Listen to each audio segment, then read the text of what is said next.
magandang araw sa inyo mga ka-Blue Jay. Ang nakikita niyo po ngayon ay beach ng Bundakit dito sa San Antonio, Zambales. Guys, holiday ngayon kaya maraming tao na pumupunta dito para mag-unwind. Ipakita ko sa inyo kung gaano maganda ang beach dito sa Bundakit. Yan guys, ang lalaki ng mga alon dito sa Bundakit Beach. Ito nga, may mga batang nag-fishing. Ito pa, kuya nila taga-bantay para hindi sila lumayo. Kasi guys, delikado sa mga bata ito sa sobrang lakas ng alon dito. Guys, yung nakikita nyong island na yan ay Capones Island. Diyan kami mag-island hopping mamaya. Ito naman yung kabilang bundok na to, diyan yung Anawangin Cove at Magsasakog. At yung nakahiwalay na katabi ng Capones Island, yan ay Camara Island. Guys, bago ka makarating sa mga island na yan, ay kailangan mong mag-arkila ng bangka. 2.5 ang bangka, 250 per person para makarating ka dyan sa mga island na yan. Yan guys, yung mga pila ng bangka na inaarkila. Dami sila, diba? Yun, shout out, Papa Eman. So yan yung mga cottages. Yan yung mga tinulugan namin kagabi. Yan yung mga tent. Yan nga guys, maghahanda muna kami for the island hopping. Balikan ko kayo guys. Guys, sumakay na kami ng bangka papuntang Capones Island.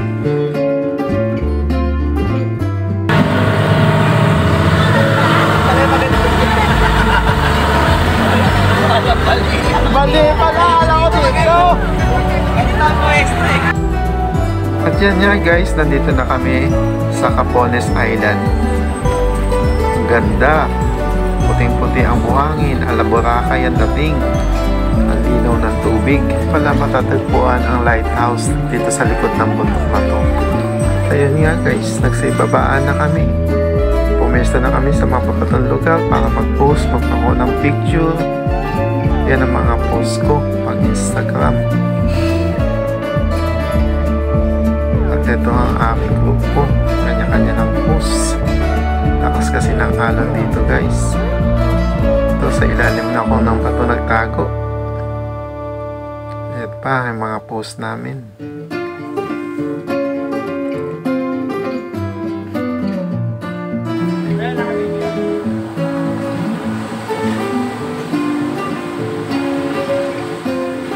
Yan nga guys, at binidyo ko pa yung paghampas ng alon sa amin mga likuran. Tingnan nyo guys, panoorin nyo. Ang sarap sa pwesto namin dito.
Kaya sinundo na kami ng bangka para bumalik na kami doon sa aming cottage. Ito, pabalik na kami. Guys, sa sobrang excited namin papuntang isla sa aming island hopping, ay nakalimutan namin magdala ng pagkain at inumin. Sobrang nakakauhaw pala doon sa isla. Wala kang mabibili doon na tubig.